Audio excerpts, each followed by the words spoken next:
A gente muda agora de assunto, vamos falar do envio da declaração do Imposto de Renda 2025. Já começa na próxima segunda-feira, viu? O programa do Imposto de Renda já está disponível, mas os contribuintes que pretendem usar a declaração pré-preenchida vão ter que esperar até o dia 1º de abril. A gente vai tirar dúvidas agora, a partir neste instante, com o contador Alexandre Araújo, está aqui conosco no estúdio. Boa noite, seja bem-vindo. Boa noite. Bom, esse é um momento em que os contribuintes precisam prestar essas informações. Eles, tendo rendimentos, sendo isentos ou não, precisam prestar essas informações, né? Então, eu queria que você dissesse para a gente que tipo de mudanças de regras que teve neste ano de 2025 anunciadas pela Receita Federal. Pronto. Ontem à tarde, a Receita Federal ela fez uma live, por volta das 15 horas, para tratar justamente das explicações sobre a instrução normativa da Lei 2.255, onde ela traz algumas alterações. Por exemplo, os rendimentos tributáveis anuais. Nós percebemos que durante o ano passado houve uma progressão, na questão dos rendimentos, quem era considerável isento. E a Receita ela vem consolidar essas informações por meio da Instrução Normativa 2.255, que ela fala justamente isso. Quem obteve rendimentos tributáveis anualmente acima de R$ 33.288, quem obteve rendimentos provenientes da atividade rural acima de R$ 169.444, algumas regras permaneceram. Por exemplo, quem recebeu rendimentos isentos ou não tributáveis acima de 200 mil, quem tem bens por volta de 800 mil para cima. Então, são características que a instrução normativa ela traz como obrigatoriedade. Quem negocia no mercado de ações, bolsa de valores, tem que ficar atento para que não possa cair na malha. E para ajudar aqui, o pessoal que está na nossa audiência, a gente trouxe esse material, que quando é um material assim que dá para ler, que dá para a gente tirar foto, fica Sim. mais fácil de absorver a informação. Quem que deve declarar o imposto de renda em 2025? Olha então, quem recebeu rendimentos tributáveis acima de R$ 33.704 no ano passado, quem obteve rendimentos isentos também deve declarar. Acima de 200 mil. Acima de R$ 200 mil, não tributáveis ou tributáveis. Quem realizou também a operação na Bolsa de Valores, 2024 acima de 40 mil, ou tem ganhos líquidos sujeitos à tributação, também deve declarar. O que mais? Vamos botar aí quem obteve ganho de capital na venda de imóveis, isso é importante, hein? E utilizou a isenção ao comprar outro imóvel em até 180 dias. Explica pra gente esse item, só para... Olha, o que a gente está observando é que justamente... Volta aqui, por favor, do item anterior. Os ganhos de capital acontecem quando você faz a questão de uma venda. Por exemplo, eu tenho uma casa, eu irei vender essa casa para mim. Então, por exemplo, eu comprei essa casa, digamos, por 100 mil. Esses 100 mil, quando eu irei vender, não irei vender mais para os 100 mil, vou vender, digamos, por 150 mil. Então, essa diferença constitui-se o ganho de capital. O que acontece com todo e qualquer contribuinte, que todos os seus bens, é interessante que você descreva na sua declaração do imposto de renda, para que você possa fazer essa evolução dos bens. O que a Receita fala também nessa instrução normativa? Que antigamente as pessoas faziam esse reajuste de uma forma aleatória. Digamos, eu declarava minha casa como 200 mil, esse ano vou aumentar minha declaração de valor da minha casa por 250. Então a Receita ela já está fazendo esse acompanhamento da valorização, E esse ganho de capital é justamente isso, é quando você faz essa venda, onde você tem esse lucro obtido nessa diferença do valor inicial que você declarava pelo valor que você está declarando novamente agora como que foi vendido.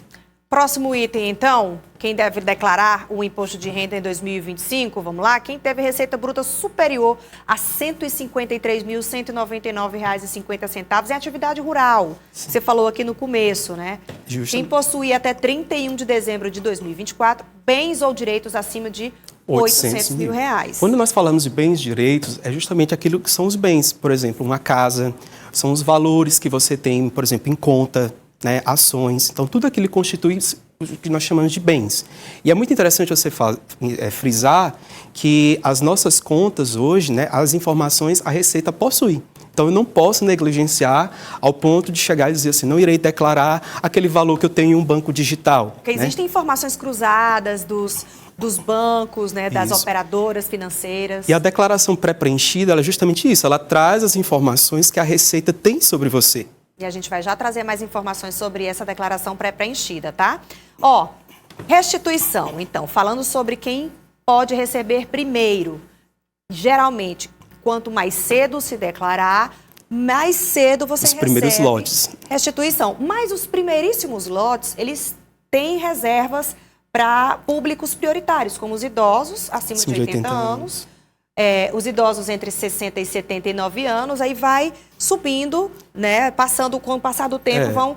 Idosos acima de 60 anos, aí depois vem as pessoas com deficiência, doenças graves, as pessoas que têm como renda principal o magistério, né? Então pessoas que são os profissionais de educação, e também quem usa da declaração pré-preenchida e o recebimento via Pix, é uma forma de acelerar esse processamento.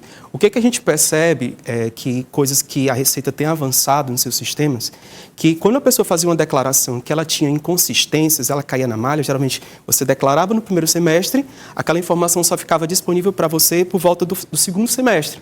Quando a pessoa perguntava, poxa, por que eu não recebi a minha restituição? Aí ela ia consultar e aparecia a inconsistência. Hoje a Receita, ela traz essa inconsistência, justamente o cadastro da malha, de uma forma cada vez mais acelerada. Ano passado, você fazia a sua declaração, por volta de 2 dias, 3 dias, a Receita já trazia a sua malha, né? Quando a Receita traz essa malha, você, contribuinte, você pode estar acompanhando o processamento da sua declaração. Mas é importante ter todos os documentos, os comprovantes, exatamente para fazer essa comprovação futura, né? Isso, né? A declaração pré-preenchida, como irá passar a matéria, ela traz essas informações que é justamente o que a Receita tem sobre o contribuinte.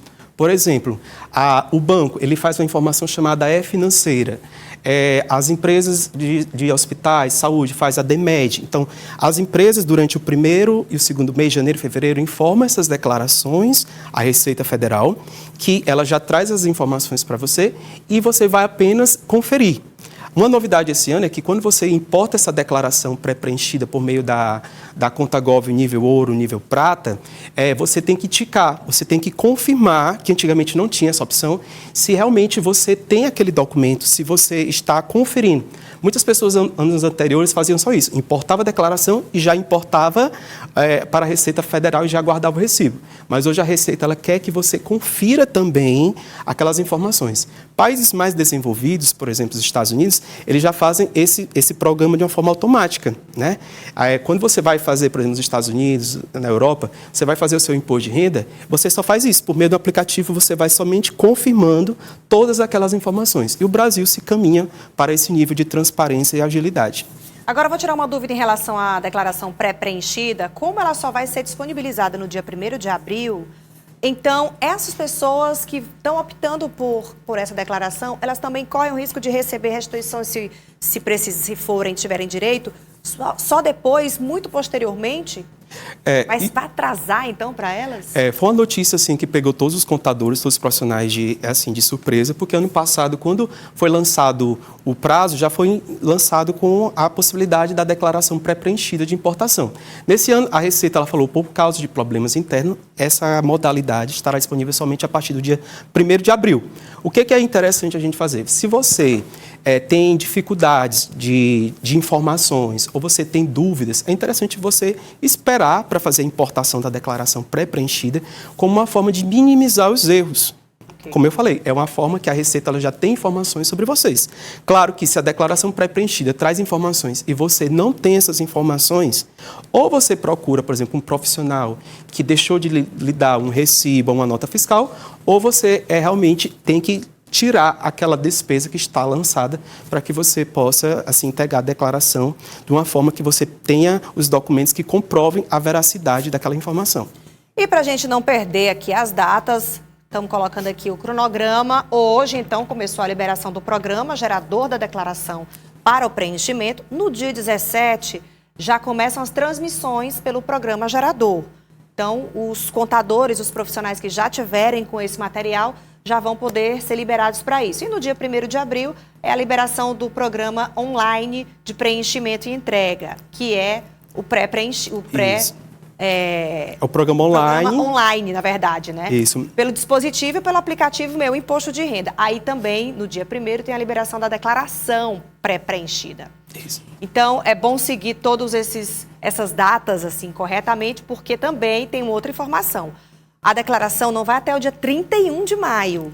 Só até o dia 30, 30. né? Porque 31 é um sábado. Isso. Então não é no último dia como geralmente é. Alexandre Araújo, contador, esteve aqui com a gente para explicar melhor como é que está se dando a declaração do Imposto de Renda 2025. Eu te agradeço demais por ter trazido tantos esclarecimentos. Eu que agradeço o convite. E é importante reforçar que quanto mais você nutre de informações, quando você busca um profissional, você evita erros, né?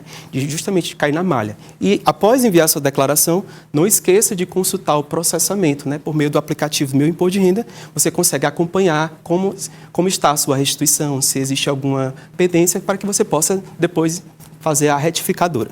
Tá certo, Alexandre. Obrigada. Até a próxima, tá? Obrigado. Até mais.